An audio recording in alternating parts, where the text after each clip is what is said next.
I want to start a family. Anyone can join. I want to start a family. Anyone can join. Change is inescapable. We are all erasable, but we're irreplaceable. Together as one.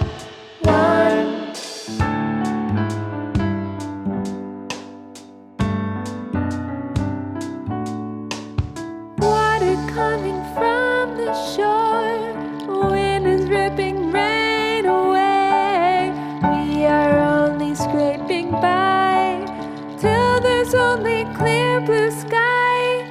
We were right and we were wrong. We're alive but not for long. I want to start a family. Hello everyone, thank you for watching today. It's me, Brandy, and I have Molly here from Rumpke. Hi, everyone. So can you just tell me a little bit of the history of Rumpke and the recycling program? So Rumpke's actually been around for nearly 90 years. We have been a waste and recycling company since the very beginning. Our company founder started the company in 1932. He was actually a coal merchant, so he would deliver coal to area homes and businesses, which he used that for heating purposes. But being the Great Depression, not everybody had money to pay him for his services, so he would often barter, receiving things like fruits and vegetables, chickens and eggs, and our livestock. Well, one day he received a payment of 6 hogs, and that's where his job changed. He began going around to homes and businesses, collecting their garbage, sorting through the material, recycling what he could, which back then there was a lot of steel, a lot of glass, even rags you had a purpose for, and then feeding the rest of the material, which was food waste, to his hogs. Well, 6 hogs quickly became hundreds of hogs, and he enlisted the help of his family members to go out and collect more and more material to feed his growing hog farm.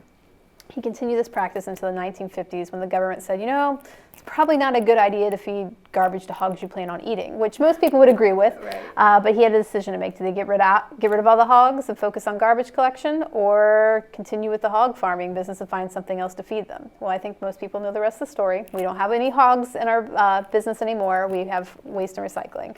That's what we do. So we got rid of all the hogs in the 50s and been focusing on those lines of businesses ever since. Our first official recycling facility, though, didn't open until 1989 in Circleville, Ohio. So we officially got into the business at that time. Mm-hmm. And then since then, have you seen an increase in recycling? Absolutely. We've definitely seen an increase in recycling. We've seen an increase in people wanting to recycle more and be more sustainable. But over the years, we've also seen an increase in people putting the wrong items in their recycling bin as well, because people want to do more. They want to reduce their trash. But at the same time, though, they're forcing the system that there may not be an end user for. Okay. Well, that makes sense. I am definitely, well, as we're going to see here soon, and I think it is all about education, because I have no idea. I know you guys maybe have sent those flyers and stuff and says what you can recycle and things like that. But yeah, hopefully this will help today, like just to show us like what is good and what is not. So I brought you my recycling straight from the bin. The first thing is this plastic bag right here. Plastic bags, we can't accept these in our program for multiple reasons. Okay. One big problem with the plastic bag is if you put everything inside of there, we have to empty it out. And we process at a rate of 55 tons per hour. So you can imagine it moves very, very quickly through the plant. So we have a team of people who are trying to rip open each and every one of those plastic bags that come in and shake all that material loose. And we want to make sure your recycling efforts count, and we might not be able to get all that material out at how quickly the plant moves. So that's one reason. But the other reason is you'll see when you go on your plant tour later that we use spinning disc as a part of the way to separate the material. And these plastic bags get caught around all those spinning discs, and it can cause the machine not to work properly by sorting the material on its right path through the plant, or actually bring the plant to a standstill if it gets too many plastic bags around those spinning discs. Wow. So plastic bags, big no-no. All right, so let's see what else you have in here. Cardboard box, we love these, and I know more and more people are shopping online. So that means, Amazon right here, which means more and more cardboard's ending up at households. But we're not necessarily seeing it here at the recycling center yet. So I'm not sure if everybody's holding on to those boxes or what, but we definitely want that cardboard box. Now, we don't want this stuff that comes in that cardboard box, so make sure that cardboard box is empty. And if it's big, fold it up. Just break it down so it's easier for the driver at the curb to handle that material. So there's one. Let's see what else. Cartons. I love the fact that you have this. So many people don't realize that we can recycle cartons, and we've been doing it since 2013. Oh, wow. So we want these all day long. Perfect world, we want to make sure they're empty. Everything that you put in your recycling container should be empty. When it comes to cartons, because of the type of material and where it's going, because it's really going to go to a paper mill, they don't want these plastic lids. So empty and without the plastic lids when it comes to cartons. And do we need to rinse them out? A quick rinse would be great. It doesn't have to be surgically clean, but a quick rinse will be great. Let's see. Aluminum cans, absolutely want these. And something that most people don't realize is aluminum cans are made from bauxite, which there's a shortage in the world. So if we want to continue using these aluminum cans, we need to recycle that material. Let's see, what else do you have in here? You drink a lot of oat milk. Drink a lot of oat milk at your house. This is paperboard. Paperboard is great. We want this type of paper. Now, when it comes to paper, we see a lot of items that we don't want. Now, paperboard's great. Office paper is great. Magazines, telephone books, newspapers, all great. When it comes to paper, one of the things that we don't want are like paper plates, paper napkins, paper towels, paper cups. So I saw one of those in here. There's well, there's also a Starbucks cup. I think a lot of people, Starbucks, prides themselves on being a sustainable company, and they want these to be able to recycle, but they can't be recycled everywhere yet. There's a handful of paper mills that may be able to process this, but the reality is it once contained a food or drink, so it's probably pretty contaminated, and most people aren't going to rinse these out beforehand. So What about just the little paper thing on it? now that is fine. The paper sleeve, that is fine. Absolutely. Okay, so this is a plastic. So this is not something we want. This is an interesting plastic that came in your mail. So normally we say junk mail is okay, but this is plastic and not paper. So this would be something that would actually go in your trash. Another type of plastic, we see these often. These are called clamshell containers. So when it comes to plastic, what we want are bottles and jugs. So the top is smaller than the bottom. The reason for that is what the end users want. The end users want that it can be melted down a certain way and be made into certain products. This melts down differently, so it can't be made into the same products that a bottle or a jug can be put in there. And I know it's got those little chasing arrows, so everybody thinks that means it can be recycled, but really when it comes to recyclability, you need to check with your end user or your plant who can check with the end users in the area to see if there is the availability for that. Part of the problem is a lot of companies were taking these before.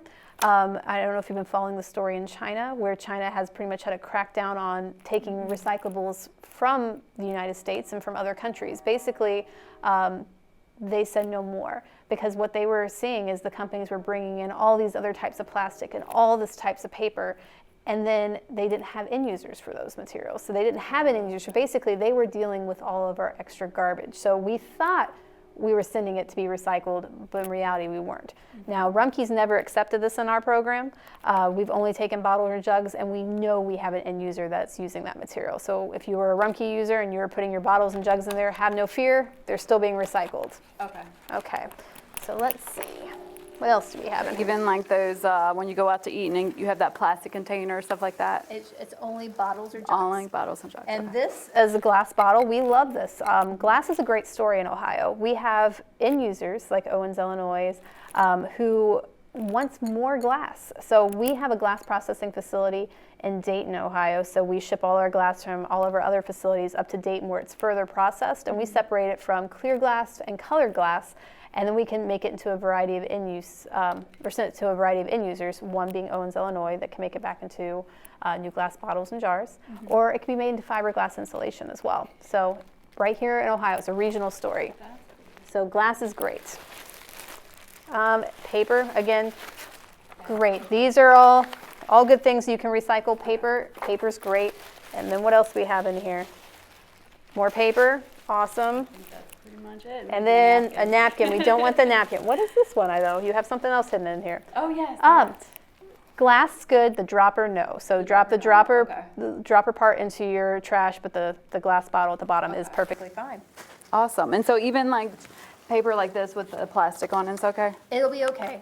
You guys are In a perfect world, we would love not to, but we're Yeah. trying not to make it super complicated. Okay. We're allowed to have a small amount of contamination when we send it to our end users. They're able to handle a small amount. They're just not able to handle a large amount. Right, okay. So it would make for a bad product. So really, when it comes to recycling, the definition of it is taking something old and making something new. If no one's willing to make something new out of it, it's not recycling. So basically, putting the wrong items in your recycling bin is just prolonging its trip to the landfill, essentially. Okay. So look at it that way.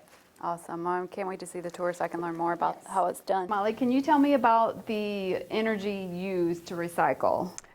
It's a great question. Obviously, this plant has a lot of moving parts, so it uses a lot of energy. However, studies have shown that it is less energy to recycle material than it is to go out and mine the virgin material. So to go out and get the bauxite for those aluminum cans, or the iron ore for that steel, or cut down trees, that uses more energy than it does to run this facility.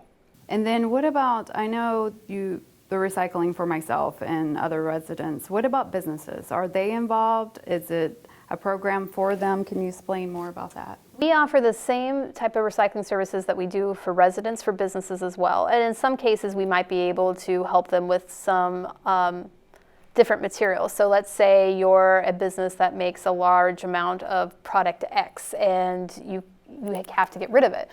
We might be able to find an end user that can use that material as long as it's separated and doesn't run through this plant. We have that ability as well. But for the most part, if you can recycle at your home, you can recycle it at your business. So that is a separate service, just like it is at your home. A separate truck will come pick it up and bring it to our facility to process. And then composting is starting to become popular, I know, everywhere. Do you guys have plans for composting, or is it something that you're... Several years ago, we partnered with a company called Future Organics, who would help collect composting, food waste composting, let's say that, from different businesses in the area. And we would take it to regional composting facilities. Unfortunately, those regional composting facilities have all closed, mainly because of odor issues. Food waste is quite smelly.